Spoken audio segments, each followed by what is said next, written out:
Our first speaker is responsible for using data to drive product decisions and create the best possible customer experience in one of the largest hotel booking and travel aggregator, Booking.com, and I think we're all familiar with who Booking.com are.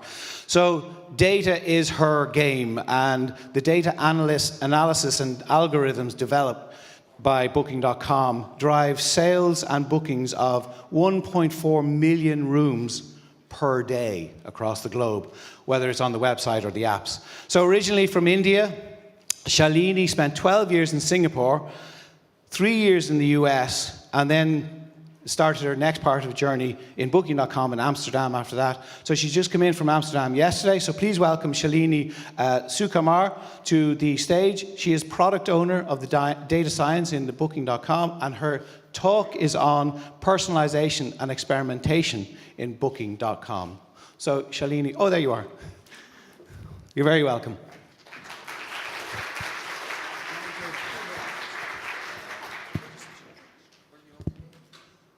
It's up to you. Sorry, do you want this? I could use this. Yep, no problem. Okay. Good morning, everyone. Like Anthony just said, I'm going to kickstart your mornings with what I believe is one of the most exciting topics around in this time and age, data science. In particular, I'm going to be talking about personalization and experimentation at Booking.com. Anthony already spent some time introducing me, so I won't go over the details, but I have a background in mathematics and engineering, which I think makes me perfect for the 9 a.m. slot this morning. So let's get started. Here's what I have for the agenda today. So I'm going to start off with a brief introduction to Booking.com and to personalization. And I'll spend some time talking about why I believe the product always loved data. And finally, I'll speak about one of the most extensive techniques we use in Booking.com, which is A/B testing. So the Booking story. Not many people know, but we were founded in Amsterdam, and we are a Dutch company. We were founded in 1996, which makes us quite old in terms of internet years. We have close to around 15,000 of us employed all over the world right now, and across 195 plus offices, and we have close to 1.6 million plus properties. So we're scaling every day, but this is the number that I found a few days back. Our business model is quite simple. We like connecting customers to partners, and we want to make the perfect match for every customer to find the perfect place that they want to stay or the perfect experience they want to make out of their travel. So you can say that in one side we are a customer-based company, but in the other side we are also a partner-based company. So introduction to personalization. Before we get into the details, I'm sure some of you are wondering, is personalization even required? Like, do people really want different sort of experiences in travel? Like, most people just want to go stay in a hotel, right? So I have a short video to see if that is true. Brace yourself, because this hotel has some amazing slippers. And how about the 2-kilo barbell at this resort? Into soak. This lodge has some. And this hostel has ice cubes. And this hotel has eggs. If you're into it, we know a place that Booking has it. Liquid. Recreational sand. Electric wind. Aggressive relaxation. That guy. Round things. Tanning apparatus. Whatever is going on in here. Colorful beverage accessories, maximum plushosity, airborneness. Find that one thing that you and only you find awesome on planet Earth's #1 accommodation site, Booking.com. Booking.yeah. So like we saw in that video, each person's personal experience in travel is very different from the other. One person might want like a beach holiday, but the other person might just want some ice in the hotel. So personalization becomes quite critical. What is personalization?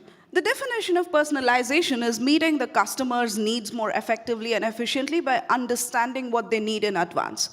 With or without your awareness, this is happening as quite commonly in a lot of e-commerce websites. For example, if you go to Amazon and you purchase a product, then Amazon tells you these are the other products you should purchase based on what it understood from your profile. That is personalization. If you go to YouTube and you watch a video, then YouTube shows you 10 other videos that it thinks you would enjoy. That is personalization. This happens pretty much in all websites you can think of, Netflix and every website that's trying to make you engage in a product. Personalization is not a new tactic. It was always used. It was always something that products or companies use to work as a tactic to attract its luxury segment users or its high-end users. Unfortunately, at that time and age, it was not possible for them to scale because of the affordability or what it took to scale personalization. Fortunately, however, we are in the digital age where we are revolutionizing technology, and there's so much data available out there which makes it possible for us to reach out to each person digitally to give them the best experience possible. So we're able to work with the customer right through their life cycle from awareness until win-back with personalization. In the first stage of the life cycle, which is called the engagement life cycle phase 1, the user intent is not known. The user has low specificity in their search. They're probably in Booking.com trying to search for a beach holiday. What we can do with personalization then is drive them to make the booking. So you show them the beach holiday in their budget with the kind of things that they're looking for, with the amenities that they're seeking to make them book. That is the first phase of engagement. In the second phase of engagement, let's assume that the user's already made a booking. What we can do is use personalization to drive loyalty. So if you've already booked with us, then we can make you relive those moments. We can make you retain your customer profile with us, and we can win you back for your next holiday. But how does this personalization work? We mainly use 3 kinds of data, and I've been quite broad in bucketing this data. But first is user behavior data. So for example, if you are on Booking.com's website, then we see what sort of a budget you normally go for, what sort of attributes you use, how far do you want to travel, what is the kind of hotels you seek, etc. The second is product data. So if, in this case, it's a hotel, you look at the amenities of the hotel. What star rating is the hotel? How much was their review score? What's the price of the hotel? What are the different attributes that the hotel has? And the third is contextual data, like is the user booking with their spouse? Is the user booking with kids? Is the user booking for a holiday? Is the user looking for a romantic getaway? And using these different sorts of data sets, we build recommendation engines or models, and we use these recommendation engines to target the users better. So types of personalization in the Booking.com website, I'm going to show you some examples of where we've used this data science in our website. So the first kind is the user type personalization. So if you see in your top right corner, when you're searching for your holiday, say in Amsterdam, we ask you if you're traveling with kids. And if you are traveling with kids, we'd probably give you a district which is more kid-friendly, or we'll show you a hotel that has kid-friendly amenities, like maybe a crib, etc. And we'd probably not put you next to the red light district, because we know that's quite noisy if you're traveling with kids. But if you're a business traveler, then you see that in your left bottom, then we would show you some amenities that business travelers want, like they want breakfast to be included to make it convenient for them, they want good Wi-Fi, they want a good location. So what we do is we adapt the product to the user's traveler type and the context that they're traveling in. The second is recommendations to direct the user. So like I was saying, there are cases where the user is still having low intent and he's not sure exactly where to go on his holiday. And what we can do here is give them recommendations. So we know that the user is traveling, say, from Amsterdam and usually likes going to historical or sites which have cultural building in them, then we'll ask them to go to Berlin. But if you are a user looking out for a hotel in Amsterdam, but you have no idea what the districts are, along with the actual districts, we also give you broad topics, like pick a district that's good for groups, or just stay in the real heart of Amsterdam, or stay in the city center. So these are ideas which you might have in your mind, and you don't have to really do your research to understand what that would mean to you. So we generally use these data science solutions to drive the user to the right direction. Next is learning from the customer's behavior in the past. So one of the most powerful patterns we found in data science is users who did X also did Y. So you see that quite commonly in our search page. So for example, you know that users who booked from London, or who searched from London, have also booked in Paris. So you use this data to generate the data set that a user who's looking from London should get before he fills in it himself. And again, the last part is sending out relevant information to the user. So this can be done with, say, image recognition. So if you're looking through the hotel's images and you find an image of a hotel's pantry, then it makes sense for us to give you more information about the breakfast. So for in this instance, you see that the image comes with a title that says good breakfast is included, which makes a lot of sense for the user when he's browsing the picture of the pantry, and he need not go ahead and search for this later on. So those were just few examples that we have used, that we have done with using data science, providing data science solutions in Booking.com. But how do we know that these data-driven solutions are helping the user? How do we know that this is helping conversion? Maybe we're making people check or search more, but we are not making people convert. Maybe we are telling people what are the kid-friendly hotels, but maybe that's not really helping them book. So one of the things that, and this brings me to the last topic for today, which is data-driven experimentation. So one of the things that Booking does quite often is A/B testing. So we have close to 12 years of experience in A/B testing, and we use it quite extensively to understand if we are helping the user and if we are helping the business. I'm just going to walk you through one example of A/B testing. If you see your top left or top right corner, that is a website that was a current version of the website of the Booking.com last year. And we built a hypothesis. So the first step is you define your idea. So we had a person who came up with the idea based on data analysis that users are finding it tough to search from the search page of Booking.com. And our hypothesis was that it was because of the collapsed search box that you can see there. So we come up with our hypothesis, and we define metrics that we would use to understand if the change worked. So metrics are of two types. One is shallow metrics, like if people did search more, and the other is deep metrics, like because they searched more, did they convert, or did that help our business? So we define the idea, we define the metrics, and the third step, of course, is to go ahead and make the change on the website. So we come up with two versions of their website, base and variant. And as you can see in the base, it was the current version of the website where the search box was collapsed. And as you can see in the variant, the search box looks expanded. Can I see a show of hands? How many of you thought that the base was better than the variant? Show of hands, how many of you thought the variant was better than the base? Oh. You all kind of got it right this time, in the sense that we ran this experiment last year, and we saw that the variant was better than the base, and this is the current version of the Booking.com you would find in the internet right now. But what's interesting is, around 2 years back, we did the same experiment where a designer collapsed a different version of the variant to the base, and that was what people preferred at that point of time.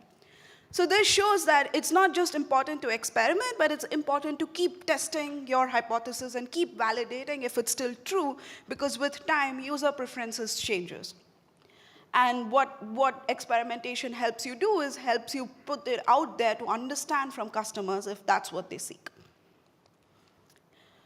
Outcomes of A/B testing. So like I said, one of the things and the best outcomes of A/B testing is we all want to do something profitable, and we all want to do something that helps our business.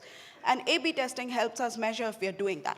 So you can run that experiment, and you can understand that maybe people are searching more, so your shallow metrics were working, but your deep metric of conversion was not. And that helps you understand that this change probably is not profitable. But A/B testing either ways helps you understand if a change is helping the business. The second thing, which I think is the most powerful point here, is we want customer sentiment to drive product development.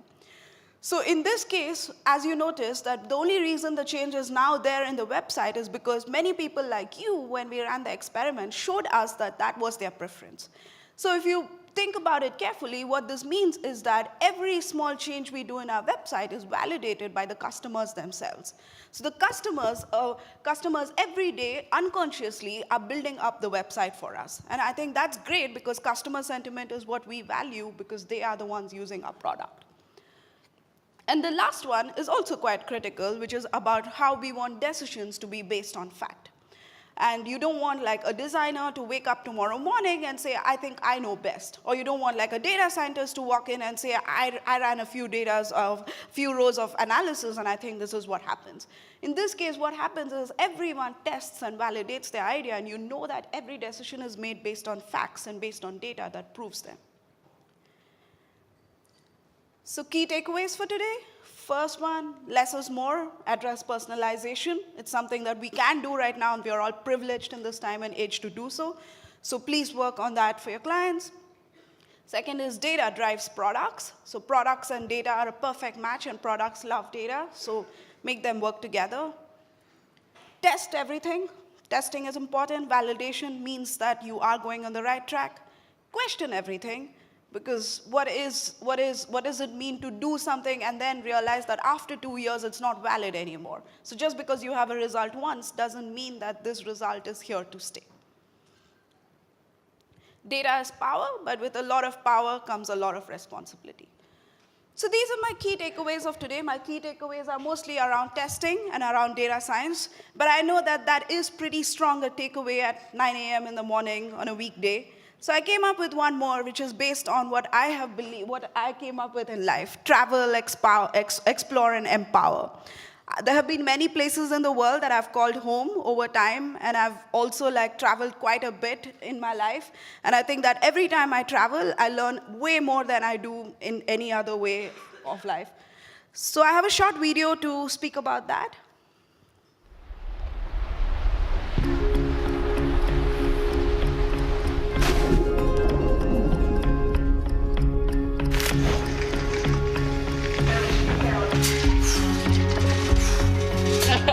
Help flying to Tel Aviv. How excited are you? That's how excited I am.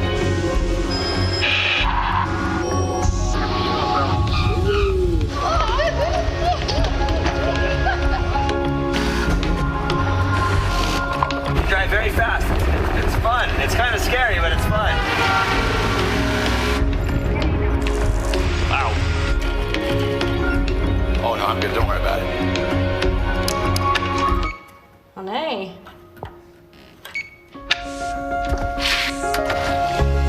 Tell you what, it can't get much better than this. Stand out here, right? Let's go.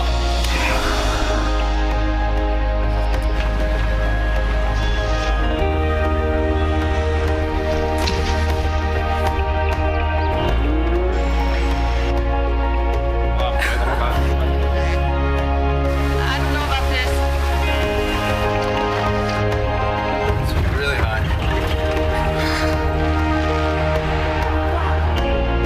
This seriously is like Jurassic Park out here. Oh, Jesus Christ.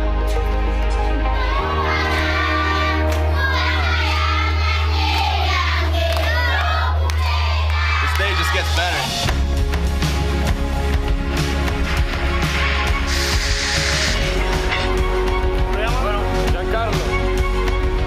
What's the plan for today? No plans.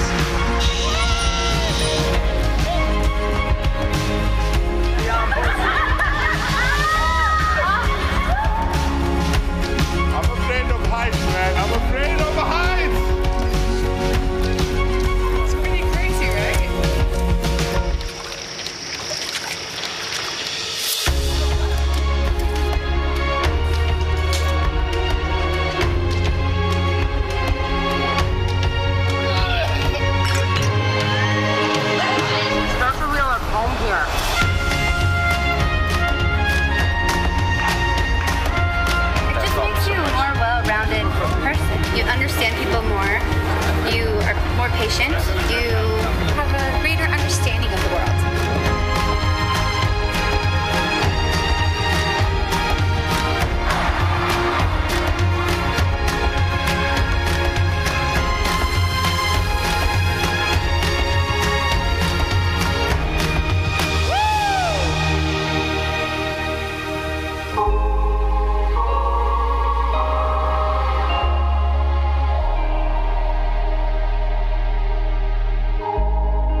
that's it, guys. That's it from me. That travel video, just to mention, was created completely by Booking.com employees. So every footage you see here is from one of us.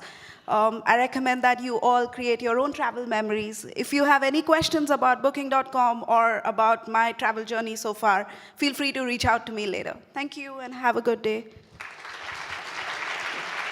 Thank you so much. Well done. Thank you.